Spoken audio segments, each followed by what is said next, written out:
talk about JavaScript, and thank you so much for coming to a JavaScript talk. And like 10 of y'all stand up, JavaScript, bye! I went to the wrong talk. Okay, so I'm going to attempt some live coding. I'm not good at live coding, but that's okay. I kind of believe I will do okay at this, and I did make save points just in case I completely screw up, so we should be just fine. So I'm going to go ahead and try my best to go ahead and do some live coding in this talk. So real quick, why should you even care about this person standing up here? There's me in my Zen state while I'm coding. I look just like that, and that's what happens. But yes, I am the CIO of a company called Infinite Red. They're amazing. They let me go speak at conferences. They send me all over the place. And I tell them, hey, I'm going to talk at this conference. And they just say, yes, sounds good. And I love them for it. I also do a lot of React Native. I'm a core contributor to React Native. So this explains why JavaScript kind of comes in a good bit for a bunch of extra things that I wasn't expecting. So I have a lot of JavaScript sort of poking its head in places it shouldn't be. But then I like to go ahead and bring that over to the other spot because I'm a Google developer expert in both web and machine learning. If you're interested in getting into the expert programs, a couple of us are expertaholics. Yeah. I am in the GDE program. I'm in the Oracle program. I'm in the, I'm an MDE. I'm an Amazon Community Builder. I love joining these kinds of communities. It's a super fun thing. And those titles kind of going on the end of your names, good for any CV. Additionally, I am at Gant Laborde on Twitter.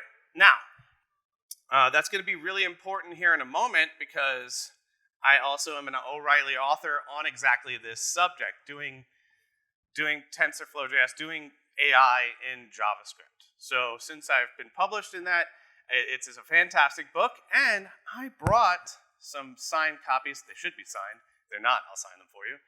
But I have some copies of my book ready for giveaway. So the trick, if you want to get a free copy of my book after this, your trick is this. You have to follow me on Twitter, and then take a picture of any part of my presentation and tweet it. At the end of this, I'll go back over it, and I'll pick some people, and then I will be like, ta-da, you're going to go ahead and get a book. And then we'll do that at the end of this. So really easy chance for a book. I brought maybe 5 or 6 of them. And then regardless, I have a bunch of cool stickers as well. So yes, I am published. And they did put a turtle on the cover of the book, which is not cool when you're talking about speed. So definitely a weird thing, but I've grown to love and embrace the turtle on the cover of the book. I call it Turtle Power. So it's really fun. But if you like O'Reilly books, you don't get to pick the animal that you get. You kind of get a quasi-selection. So anyways, I do have the book for, and then I've embraced the turtle as well. Like I said, I'm going to be giving those away at the end. So I will be giving away the books. Oh, did they tell me what the animal was? No. No, they don't. That's a great question. No, you get to the end, and then they're like, okay, you get to pick from these 3. These are the ones we have ready to go. And you're like, oh, that's interesting. I don't want an ant again. I don't want to compete against people with ants. So I was like, you know what? I'll take the turtle. I needed a reptile because there's a lot of AI reptile books, and I was just trying to keep the reptile exhibit going.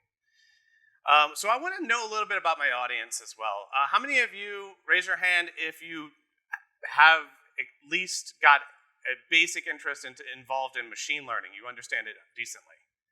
Okay, good. And then how many of you are familiar with JavaScript? Okay, great, perfect, good. That's great to know. So we're talking about what machine learning is. I used to do these talks, and I used to talk about all the different applications they used to do. One of the best analogies that I've seen is that when the lithium-ion battery was created, it directly seemed like it wasn't a big contribution to everything that could be done. But then it shows up everywhere. It starts to make new products that were never thought of before, and all kinds of new concepts start to show up that you could have never, ever had before without a really long-lasting battery. My smoke detectors in my house are 6-month batteries. And so it's ridiculous. So I can just put it up there, and then I don't have to worry about it. Well, actually, maybe it's longer than 6 months. It's just ridiculous what batteries are doing now. And that's the same analogy I like to do for AI. I could go into way too many examples, and this is the part of the problem with the field is that we've splashed into this giant pool of application where the ideas that we have are the limitation. And that's the most interesting part, is that the ideas being the limiter means that the only thing I need to do is actually kind of inspire other people to build cool things, and then we will have thousands of new ideas. And so that's what the live coding is. I'm going to try to build something for y'all. So usually when people get involved with AI, this is the AI story for most people. Hey, I can't wait to learn machine learning. It's great. Thanks. And then you jump in, and then you just learn, oh, it's way more complicated, and you end up very upset. And ideally, you don't want that to happen to you. So that's why these frameworks are fantastic. If you took Andrew Ng's course from 2012, you were doing linear algebra in Python or C or whatever. You were stuck writing your own linear algebra. Obviously, that's not something you should be thinking of, or then figuring out how to put that into the GPU, any of those kinds of concepts. This is sort of like why we keep building on top of building on top of building. And then when you get to a certain point, you're just like, oh yeah, I'm just going to apply machine learning to it for no good reason. And I've done that. I've applied machine learning to tic-tac-toe unnecessarily. I've applied it to, what's the old interview question? Foobar or Foobaz? FizzBuzz. I've applied it to FizzBuzz. I actually have a FizzBuzz model. And that's the worst interview answer possible you could do, is let me just import my FizzBuzz model and then have that tell you the answers for the next 100 numbers. But it's really fun. So then I guess we understand, from seeing the hands that went up, there is a definite interest in understanding JavaScript. There's definite interest in AI, but why would we use JavaScript for AI? Just got to take a minute to actually recognize this. Because why wouldn't you use Java? Why wouldn't you use Python? Why wouldn't you use all the libraries that are kind of been tested, that they're sitting there for a long time? And so one thing I'll say, it's not a toy language. You get access to WebGL, Web GPU as well, and then so you're actually able to do inference at ridiculous speeds. And quite a few ways, Node passes up Python on a bunch of benchmarks. So it's not a bad idea for training, but it's also, you get this immediate feedback. Like if you build a Nicolas Cage detector like I did. For your Nicolas Cage detector, if I were to do this on a back-end server, I would have to have the image, take it, clip it, send it, API response, bring it back, then it tells me what to show. Or I could just simply have it running on an end device, like a web browser or like a mobile phone, and then I get that immediate feedback that's fantastic. It can tell you exactly what's going on, and you get this sort of immediate edge device feedback for Internet of Things. So the practicality of this is obviously, like I said, I use TensorFlow JS because I'm not going to write my own linear algebra anymore. I took that one course. I'm done. I don't want to write any. Well, I say this. I wrote some linear algebra for a client in January, but I didn't want to. Okay, if there was any other solution on the market, I would have just gotten that instead, and that's what I would have done. So that's why, like I said, I wrote the book about that one. And here's an application, and I'm not brave enough to do this demo live. I can't do this demo live. I would be so afraid I would screw up. So what happens here is I wrote a library which is great for edge devices, which is, imagine somebody sends you a message, or what does Facebook have? Or Meta. They have tons and tons of people watching content. Well, what happens is if you're just a startup, somebody sends you a message, it could be like, whoops, do you want to open this message? Are you sure you want to open this message? Because our computer thinks 90% sure you don't want to open this message and unblur it or anything like that. And so release this. Hundreds of people have added this to their Discord servers, to their websites, even in browser plugins. This has gone fantastic. So we released Not Safe for Work JS, which is what my shirt is right here. If you're interested in getting a shirt, talk to me as well afterward. I'll see about sending you one. But yeah, this is a hilarious shirt, but it is also like a real goodwill project. And the trick is this. I don't have to wait around or run a server or pay anything. I'm contributing open source. And then what happens is, it's because it's on the client side, this is completely scalable. This is a fantastic opportunity and solution for something like that. And then we've done things like for products, for clients, where people are doing virtual makeup try-on right there in the browser, right before they purchase something. They want to try on the specific types of makeup. Then they click add to cart for all the makeup that they tried on, and then they purchase it. What a great idea. You get it instantly. And then my friend Leon was helping me with this project, and late at night, I got GIFs like this attached to the pull requests where he's just tired and quite impressed with himself, I think. Just beautiful, Leon. Well done. I got his permission to share this GIF, but like when I merged his pull request, I couldn't stop laughing. Just lots of really cool applications, and then here it is, like this is my face, my eyes, direction, my hands, all kinds of cool things. So I want to actually show you all a quick demo of another thing I think, like front end and back end talking and making this work. So I'm going to do this thing called enjoying the show, and we're going to see if this works. So what I want you to do, if you have a laptop or a phone, I don't know if it's going to work on all these things, can you go to this URL right here, enjoyingthe.show/room/Gant.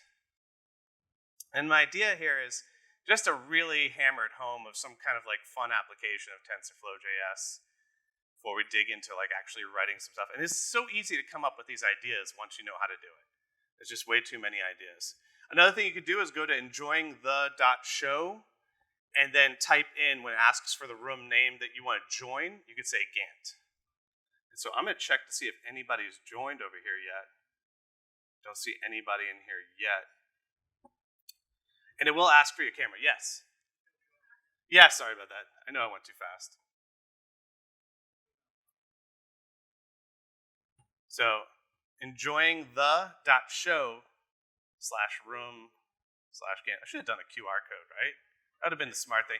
Like I said, first time on this talk, so appreciate. Let's see what happens here when it comes back on that. Is anybody in there yet? Y'all are? Oh, no. Oh, I had to refresh. Okay. Damn, there's 65 people, 66 people in here. Perfect. All right. Now I want everybody to smile at your camera. Smile at it. Yeah, look at the smiling, growing, happy people. Good job.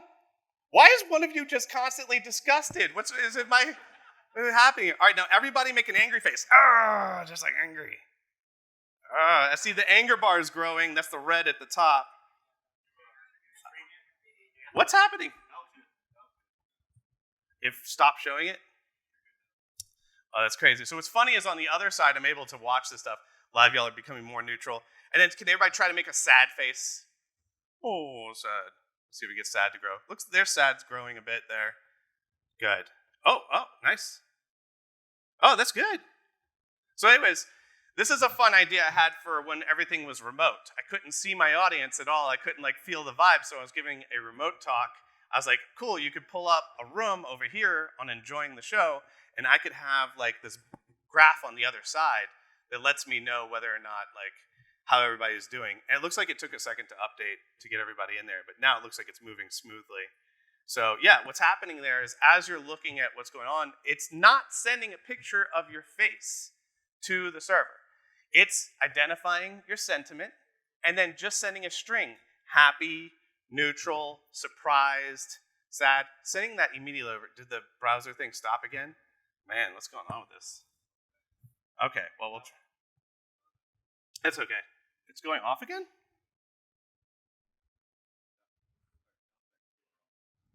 Yeah, good. Okay, that's fine. I appreciate that with y'all kind of getting this set up there. But you can see people dropping out and stuff like that. It's fantastic. So I thought this was a really cool idea. But the trick is I don't have a server running a very complex setup. And please feel free to use that URL when you're alone. Just one screen is looking at the bar and the other one is the camera looking at you. It's pretty fun. You can just have a couple people in there at the same time. But it was really, really fun to sort of like connect with people that way, and it wasn't expensive at all because all the backend was doing was collecting a bunch of, subsequent requests saying like, oh, happy, sad, and then like putting it all inside of a pie chart for me, which I thought was great. Right. Well, the privacy part of it is exactly, I'm not collecting faces at all, and that's really important as well. That's another big piece of why you're putting it on the end. because everybody remembers the aging app where you were getting photos of yourself and it was sending it straight to Russia, right? You're like, oh, that's where my photo is going, and it kind of got beat down in the news. So yes, not actually sending photos of yourself, which is a great contribution there. So I've done this over and over again. So I've done Not Safe for Work JS, AI Sorting Hat, Nick or Not, Blight Camera, Rock, Paper, Scissors, Time Warp Scan, Enjoying the Show, and Adding Mass to People, and Diceify. And each time I find that I'm constantly doing a bit of work that really annoys me, which is identifying a source of like what the data that needs to be inferred is, gluing that together in JavaScript, and then having the model tell me exactly what's going on, which is kind of useful, but that's a lot of work between here and there.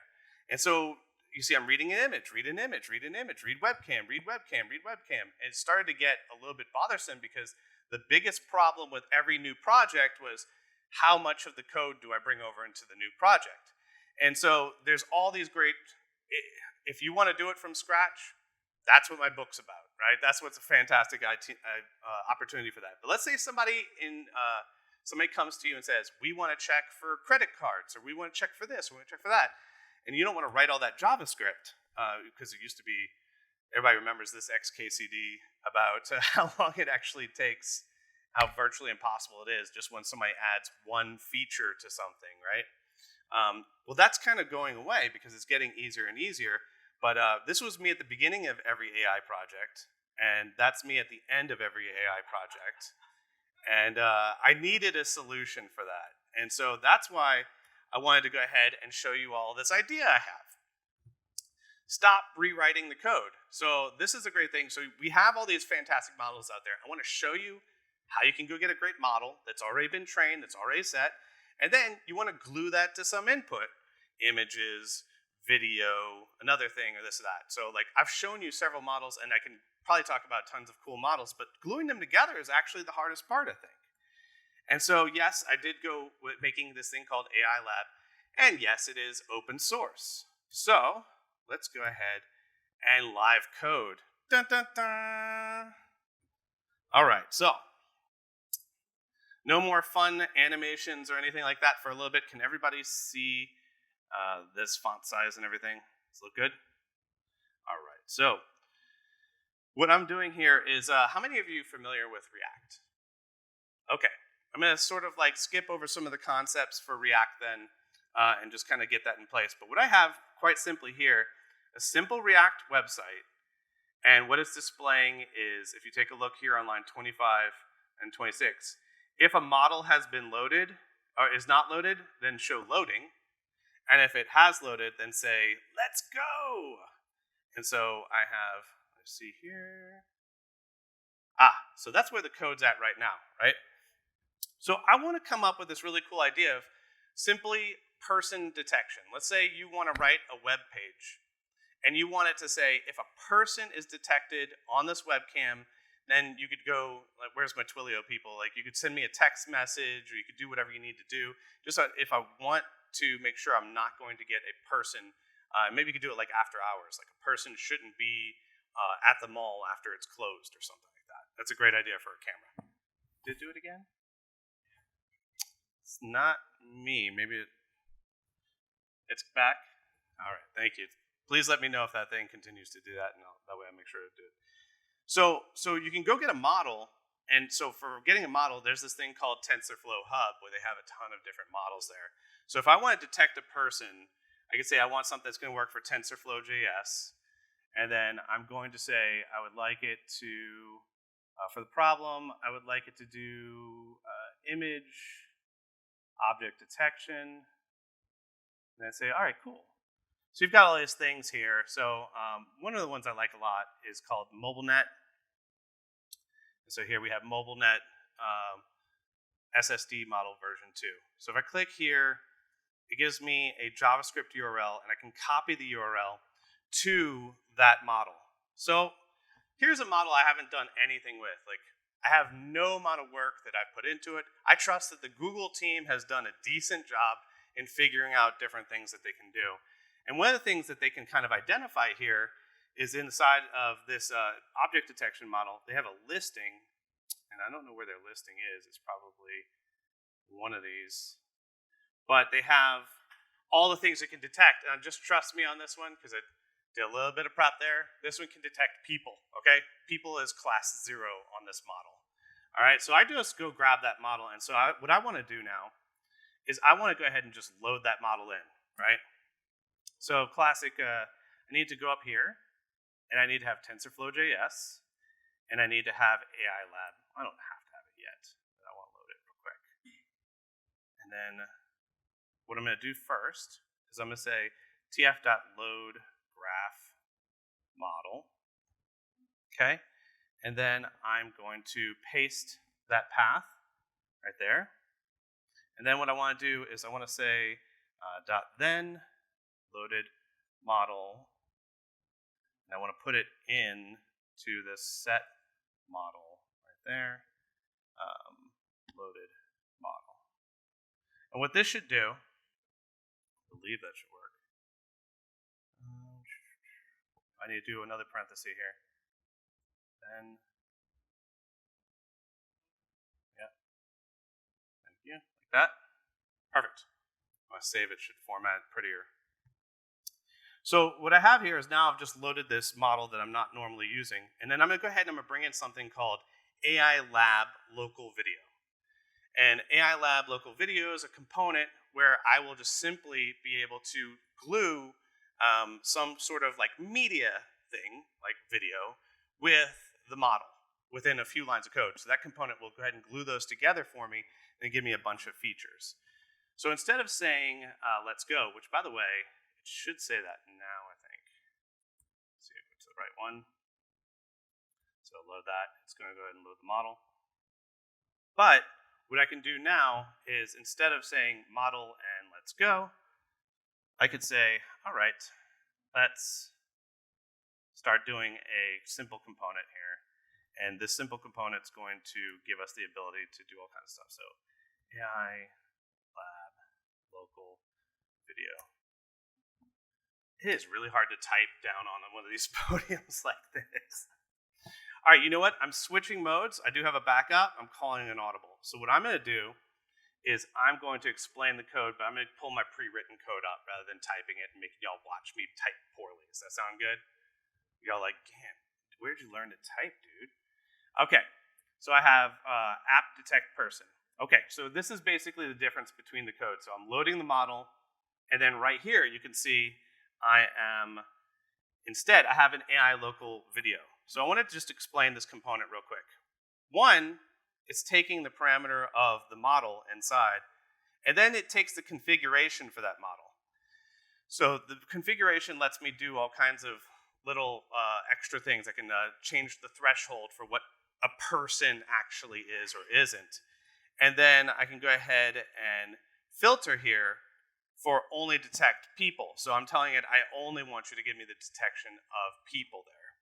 And then I would like you to put a visual on it. And then performance, I'd like you to give me some performance. And then here's the source video. It's airport.movie. Okay? So this is the idea, hypothetically, for airport movie. So I'm going to go finish my cheating over here and go to the index and say, I'm switching this to app detect person. Okay. And so now if I reload over here, which I think that's reload, yeah. Okay, so it's loading that, and then here we get a video. So did you see me do anything specific for the model coding? Yeah, I was able to give it some of this configuration inside there. Did you see me do a lot of React coding? Not really. I just brought in a component and told it this is a video. Now, instead of video, I could have chosen webcam, or I could have chosen image, or could have chosen any of those things. And so now, hopefully, if I press play, you see that as the person walks in here, aha, we shouldn't have had a person at the airport. And so I have it set to change the background to red. Any questions on what you just saw? Because I know I skipped around a little bit, kind of went a little faster. But did you follow with the concept that I grabbed an AI model that does all kinds of object detection, said, I just want you to detect people, and then took a component and said, you're a camera component, you're video component, and then now use this model against it, And then what happens here, this is probably the part that I should say a little bit more, is that when it's inferring, I come up here and it calls this on inference, which is calling a check results. Let's see here. The on inference is check results. And so here on check results, if I don't have any results, nothing. If I do have results, set the total of people to the results length, and then that tells me how many people are on the screen. So you can see right here, detect a person security cam. When it's over 0 people, then I've detected a person. Does that make sense? And you can see I've got the, down here, I've got the analytics of how fast the frames per second. So we're able to do this detection at 34 frames per second. So far, no questions? That means I explained it perfectly. Yes, go ahead.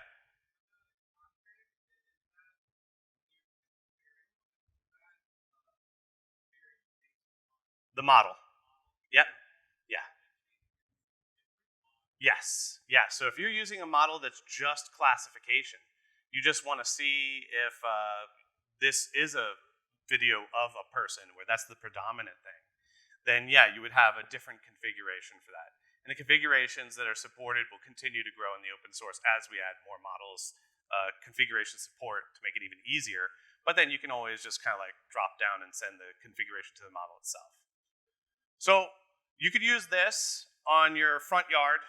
If anybody is in your front yard at 3 a.m., you want to get a text message or you want to turn on your sprinkler or something like that, you're set. But you could also do this. I had this other idea. What if you ran an Airbnb and you wanted to like just make sure that, they said, oh, we have, it's me and my friend and we're going to Airbnb. And you're like, no problem. You're not going to have 15 people, are you?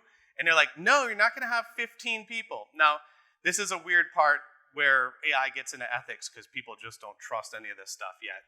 But eventually, if there was a trusted system that was like a people counter and that's all it did, and that's all you had to worry about, this could be a hypothetical product, right? You could be the Airbnb people counter gets set up, and then that's one of the things people say they do or don't want in their apartment. I'm just saying hypothetically because I don't know if you've seen this, but it's a constant problem where people will rent an Airbnb and just throw a party. It goes all the time. So what I want to do is I'm going to change the code here, and I'm going to continue to do my cheating here, where I'm just going to go here, I'm going to say, instead of app detect person, I'm going to change it to app detect people. That's how you spell that. Go here, hot reloads. So we have the people here on the video. And like I said, I haven't coded anything with this model. As a matter of fact, if it's bad at detecting people, that's Google's fault. So that's how they let me in as a GDE. That's Google's fault. All right, perfect. So here we have another video where people are walking, and you can see we have 2, 3 people, 4. And then you see once we have over 4 people, I'm turning the background red, it's angry. And 3 people are fine. I could change that number to whatever it needs to be. But it's kind of a fun concept because I didn't have to code anything. From the last line of code to this line of code was instead of number greater than 0 to be red, now it's just number greater than 4. It's not, and it wasn't complicated at all. So now I'm counting the people up top. You can see there, if I pause it, you have this constant problem. So there's 4 people. And I do have the visuals turned on, which is always fun, so you can see what's happening. Now, this camera angle is absolute trash, by the way. This is not how you would set up a camera to detect people. Because if you watch very carefully, when people pass one another, there you go. Now it's only able to detect 4 people because it can't see that person, so you'd have to do some debouncing or figuring things out. Of course, like, caveat emptor, but it's free. So, but you just need to be careful that when you're coding these things, you don't have it detect a person for like half a second because there was a reflection or a mistake, and then sends you a text message or turns on your hose in the middle of the night. Anybody who has like automatic detection settings has, if you have cameras around your house, you're always playing with the configuration to get it right. And if you were to actually use something like this, you would probably have multiple cameras speaking like we did for the other thing, or you'd have them higher up so that they could actually see. So this concept is the same exact code, but now we're just turning the background red and we're set there. So I want to go into a final idea that kind of goes into this. And the final idea, so we made a product, turn on the blah when the blah happens. 1. When enough people happen, do this. So it's so easy to come up with ideas in AI. So here's a third one. Because we are doing detection of where people are, we could just tap in and then say, okay, well, people are allowed over here and not allowed over here. You could use this at an airport. I don't know if you've ever tried to hang around in the TSA area after you've gone through it, but they kick you out nice and fast. They do not like you to hang out there. I'm like, oh, I'm still waiting on somebody. They're like, no, get out of this area. So I have this idea for, and we'll do one more, app detect, and then it's app complete. And so I'm going to show you the code for this one before I save it. So the idea here is that I've got bounding boxes around each particular person. And so I can see where everybody is when I follow those people. So I can actually ask, give me the bounding box for that person. And then I could identify, it's okay if their bounding boxes are in this section. It is not okay if the bounding boxes are in this section. You could even do something really cool with COVID, where maybe you could say, like, hey, I need to make sure people are staying 6 feet apart. So you could actually have, hey, if this bounding box is getting really close to this bounding box, we have a problem. Or maybe your nighttime protector is like protecting your car, and you want to have an alarm go off when a person gets within a certain amount of distance of your car, and something like that. It's just, like I said, it's too easy to come up with ideas. And that's the thing that was slowing us all down, is like, oh, we have to rewrite the same kind of thing over and over again. Well, now you can just knock this out in a hackathon. It's even easier. So now what we're doing here is I've split the screen in half. And then what I'm doing is I'm simply going to check whether or not the person is halfway across the screen. I think I have the wrong side is 0.5 of the screen right there. So if you take a look, when I get the boxes of the people, I'm going to check to see if this point of the box, the most forward point that I can get, if that's greater than half the screen distance, then I want you to go ahead and turn red, because that person is crossed into the area they shouldn't be. I'm not blowing anybody's mind with this. It's quite simple. Again, I'm just getting that information and using it. So if you take a look at this, let's see this one in action. This is so much better than actually coding live. So I've put a red line down the middle, and then I've gotten a bad little girl to come help us out with this one, and she's going to show up, walk right up to the line, and then cross it as all 2-year-olds do, and then get in trouble. So you can see the people counter, 0 out of 0 people are on the wrong side. Now 1 person's on the correct side, and then 1 out of 1 people are on the wrong side. Simple enough. And the code that does that is, like I said, it's right here in the essence of, is this point beyond that other origin of that point? That's it. Just like I'm checking it linearly, but you can do a whole bunch of other things. So this is the concept of AI Lab, because I continued to build really fun stuff, and I got sick of having to resolve how to access a webcam effectively, how to access a video effectively, how to do all these other things. And so the idea here is to glue any JavaScript or any model that's convertible into an AI model. Now, people who don't have any concept of what's really happening there can kind of tie the two together and then build products and build ideas. And we did this for a client. So I'll go back to my slides, and I'll kind of show you where we did this one for a client. We needed a 3D interaction. So that's me in my messy office. And what we needed to do is we have a 3D model that's actually detecting what's going on there. And then so I can do squats in different poses, and it doesn't matter because I'm able to just move around. And so the thing that we did for the client was that you could be anywhere in any position. You put your camera wherever you want to do the squat. But the thing that we tied it to for them was through AI Lab. I didn't have to recode all the stuff again. So it's been real nice. You could do all kinds of crazy models that actually tie into this. And that was a fantastic client demo. They are actually doing great. They got funded, etc. What's that? This one is an open model from Google. This is Blaze Pose. So if you want to use Blaze Pose, there's a lot of pose models that Google has released. Blaze Pose is 3D.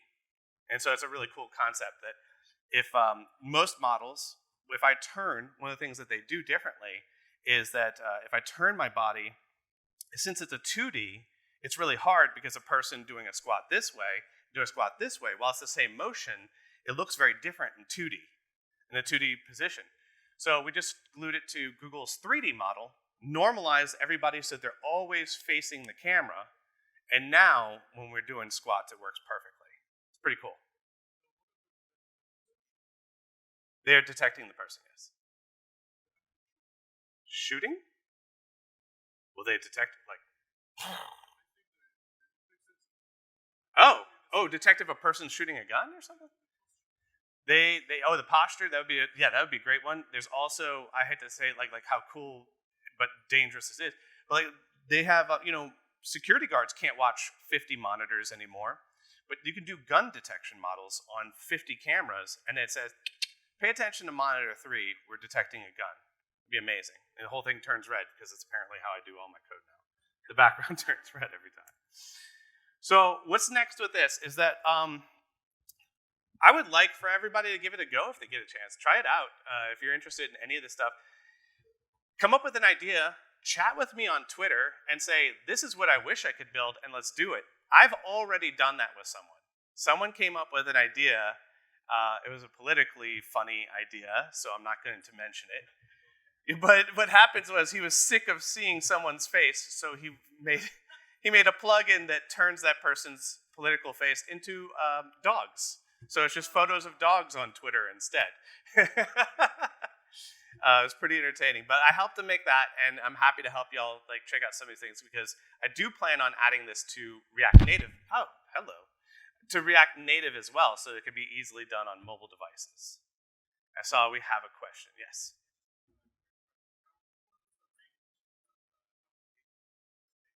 Whoa, that is yeah. So the not safe for work model, for example, has a 2 megabyte version and a 4 megabyte version and a 20 megabyte version. You can have some pretty big models, and so what I would do is that's going to take some real user experience, UX, UI involvement to keep them busy while that's loading, and then caching it directly in their browser so that you don't ever have that kind of load time again. It could be pretty wild. Some of these have not been optimized at all. They're just happy to have them out in the world. So yes, but you can bring these down to generally under 5 megabytes if you are working to do exactly that. If you're not working to do that, enjoy the hundreds of megabytes of data that you're making your clients download. Make sure you have some good file hosting for that. And I would get another question here. So one thing I want to say, by the way, this is my book. So you can take a picture of it if you have it there. But I do want to, let's see, how am I doing time? Oh, good, not terrible. Okay, so here's what I would do. If you have tweeted during this time, I would like to go ahead and give you a book, if I can. So let me see here, notifications. I'm just going to go here. Actually, I should have started at the bottom, shouldn't I have? All right, here we go. I'm going to start with whoever did the first ones, I think is what I'm going to try to do here. Okay, so let's see. Will Dover? Hey, Will, all right. Here, come here. Come get a book, buddy. There you go. There's some weird stuff in there, too. I don't even remember anymore. It's some fun stuff. Angel, you get a book. Yeah, absolutely. Angel, come here. Good to see you, Angel. There you go. All right, Jeremy Lumen. Come on. Get a book. There you go. And some of these have some real fun stuff in them. Let's see, Tori. Tori, yeah, come on, can we get a book? And if they're not signed, I will definitely sign one for you and set there. So you could have that one. And then last but not least, Todd! How you doing, Todd? Yeah. There you go, my man. Absolutely, I'll make sure to sign. Thank you, everybody, for following so far, by the way, and everything like that. I promise, I do make crazy mad scientist inventions all the time, and I'm happy to continue making cool stuff to show you all.